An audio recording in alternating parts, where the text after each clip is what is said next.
Okay, here are the four ways to, improve your relationship with your partner. Learn each other's love language. This is very important.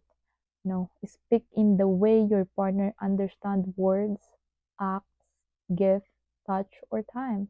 Yeah, every one of us, you know, we have different love language. Yung ibang mga tao, their love language is kahit galit sila, pero malambing pa rin sila sa mga partner nila.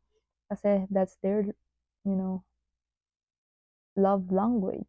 Yung iba namang tao, hindi sila good at words, but in action, they are so good. Sometimes the way they show you, make you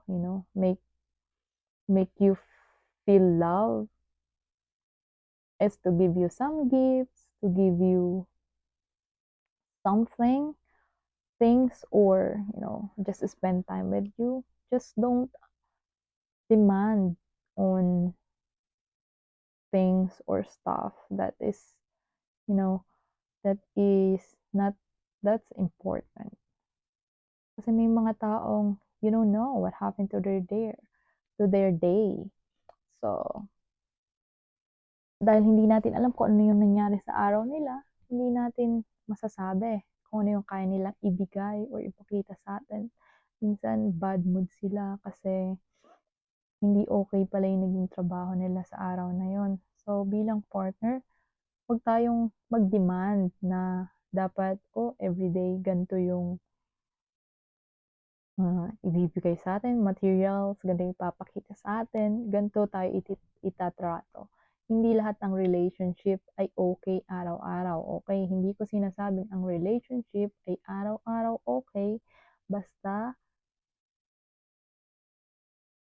sundin ang tips na mga sinasabi ko, magiging better. Hindi ko sinabing para maging perfect yung relationship mo because there's no perfect word in relationship. It's always imperfect because we're human being.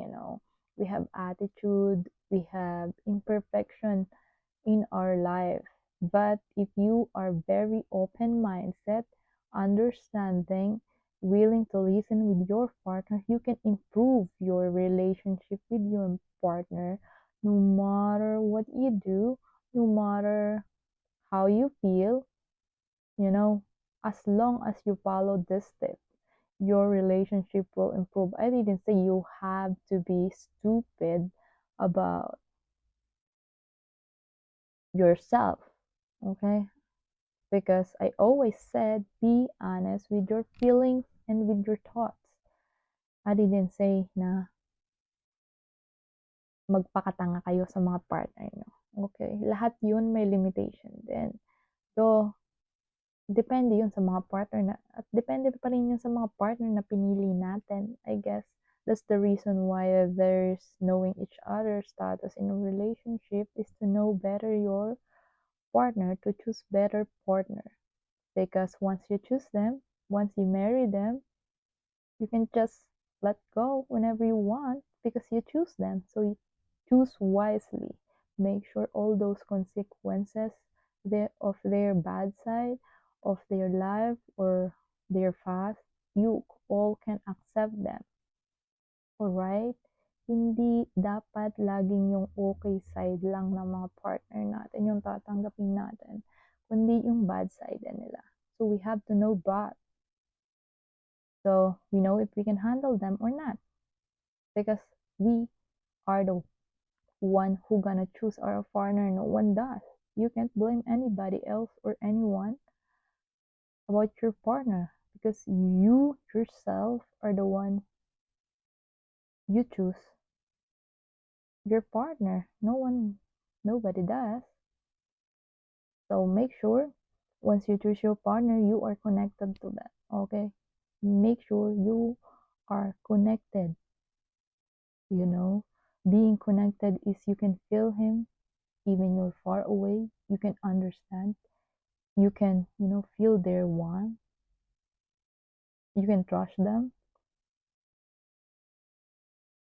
Same with your partner. You know that because once we get in a relationship, we have common feeling. We have same feelings. That's why we decided to be together because you feel the way I do. I love you and you love me. That's not it. Okay? Make sure know their other side. Every people have other side. Okay? Lumayo na tayo sa topic. Okay, let's get back to the love language. Yeah, love language is napapag-aralan yun eh. Or depende kung natural na sa'yo yun na ganun yung love language mo para sa partner mo. Minsan kasi yung iba para lang magustuhan sila ng mga taong gusto nila, gumagawa sila ng paraan para ipakita yung mga bagay na hindi naman natural ginagawa nila. So, mahirap yon. Kailangan yung gumagawa ng mga ganon, sila yung madalas napapahamak. Ay, alam mo yun, napapahamak kasi nagpapanggap sila. Hindi yun yung natural love language niya. Just be yourself. Know what you want. Love yourself. Love people around you. You know, my husband always tell me na dapat alam natin kung ano yung gusto natin bago tayo pumasok sa relasyon. Dapat alam natin kung sino tayo at kung ano yung gusto natin. Kasi once we are still lost, we can find a partner that will fit to us. That partner can connect with us. Okay? Make sure you know who you are and what you want. That's what make you happy. Okay? And be yourself. Know your love language. Don't feel like nobody gonna like you just because you don't know what you want. Just ask yourself before get in a relationship. Don't depend in anyone else just to make you happy, just for you to be happy, just for you to live your life. No, it's not like that. Okay? You will never ever find happiness for, being pretending. You'll get tired, you'll get happy for a while because you get what you want. Even the person, love you, want you on your, like, for example, nagpanggap ka na itong klaseng tao ka. Ngayon, yung taong gusto mo, na-inlove sa'yo. Ang tanong, hanggang kailan mo kayang pangatawan ng magpanggap? Mapapagod ka rin. Kasi nagpapanggap ka lang. Hindi ka nagpapakatotoo sa sarili mo.